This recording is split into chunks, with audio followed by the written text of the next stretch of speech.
என்னோட பாப்பாவுக்கு சளி, காய்ச்சல்னு ஏதாவது வரும்போது, நான் கொடுக்குற ஒரு கம்ஃபர்ட்டான மீல் இந்த ரசம் சாதம். எப்படி பண்ணுறதுன்னு பார்க்கலாமா? இதுக்கு தேவையான அளவுக்கு அரிசிய ஒரு 2லேருந்து 3 முறை தண்ணியில் கழுவிட்டு, நான் வந்து ஒரு 1 மணி நேரம் போல் ஊற வச்சு எடுத்திருக்கேன். ஒரு மிக்ஸி ஜாரில் 4 பல்லு பூண்டு சேர்த்துக்கிறேன். இது கூடவே ஒரு நல்ல பழுத்த தக்காளியில் தோலை எடுத்துட்டு நான் சேர்த்திக்கிறேன். தோல் இல்லாமல் சேர்த்திங்கன்னா தக்காளி வேகிறது இன்னும் ஈஸியாக இருக்கும். இப்போது இது கூடவே நான் கொஞ்சமாக மிளகு சேர்த்திக்கிறேன். காரம் வந்து உங்களுக்கு இன்னும் கம்மியாக வேணும்னா மிளகோட எண்ணிக்கையை கம்மி பண்ணிக்கோங்க. இது கூடவே கொஞ்சமாக சீரகம், இது கூட வாசனைக்காக கொஞ்சமாக கொத்தமல்லி இலைகள் தண்டோடு சேர்த்துக்கோங்க. கூடவே கொஞ்சமாக கருவேப்பிலை இலைகள். இதை எல்லாத்தையுமே நல்லா ஒரு ஃபைன் பேஸ்ட்டாக அரைச்சி எடுத்துக்கோங்க.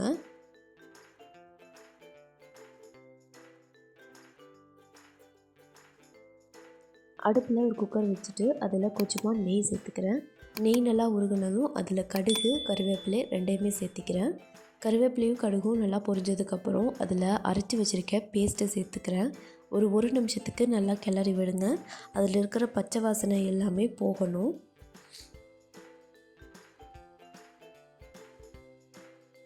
இந்தளவுக்கு நல்லா கொதித்ததுக்கப்புறம் இதில் தேவையான அளவுக்கு நான் தண்ணி சேர்த்துக்கிறேன். தண்ணி கொஞ்சம் கூட இருந்தாலும் பரவாயில்ல, அதிகமாகவே சேர்த்துக்கலாம். இதில் வந்து கொஞ்சமாக மஞ்சத்தூளும் பெருங்காயத்தூளும் நான் சேர்த்துக்கிறேன். இப்போது இந்த தண்ணி நல்லா கொதிக்கணும். கொதித்ததுக்கப்புறம் நம்ம அரிசி சேர்த்துக்கலாம்.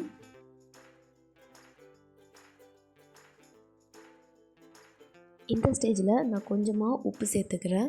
1 வயசுக்கும் கீழே இருக்க குழந்தைங்களுக்கு உப்பு அவாய்ட் பண்ணிக்கோங்க. தண்ணி நல்லா கொதிக்கணும். தண்ணி கொதித்ததுக்கப்புறம் அதில் கழுவி எடுத்து வச்சுருக்க அரிசியை நான் சேர்த்துக்கிறேன். காய்ச்சல், சளி இருக்கும்போது புளி சேர்த்த வேண்டாம்னு என்னோடய பீடியாட்ரிஷியன் சஜஸ்ட் பண்ணங்காட்டி நான் இதில் புளி சேர்க்கலை. மூடி போட்டுட்டு ஒரு 4லேருந்து 5 விசில் விட்டு எடுத்திங்கன்னா சாதம் நல்லா குழஞ்சி வந்துடும். பாருங்கள், சாதம் நல்லா வெந்திருக்கு. இப்போது இதை நல்லா மேஷ் பண்ணி எடுத்துக்கலாம். ஆற வச்சுட்டு ஒரு பவுலுக்கு மாற்றினீங்கன்னா சூப்பரான ரச சாதம் ரெடி. மழை காலத்தில் குழந்தைங்களுக்கு வர காய்ச்சல், சளி எல்லாம் சீக்கிரமாகவே குணமாகணும் அப்படின்னா கண்டிப்பாக இந்த ரச சாதத்தை ட்ரை பண்ணி பாருங்கள். குழந்தைங்க வேணான்னு சொல்கிறதுக்கு வாய்ப்பே இல்லை, கண்டிப்பாக சாப்பிட்ருவாங்க. இந்த வீடியோ பிடிச்சிருந்ததுன்னா ஒரு லைக் பண்ணிக்கோங்க. இந்த மாதிரி ஹெல்த்தி ரெசிபீஸ்க்கு லைஃப் ஆஃப் இல்லத்தரசி சேனலை சப்ஸ்கிரைப் பண்ணிக்கோங்க.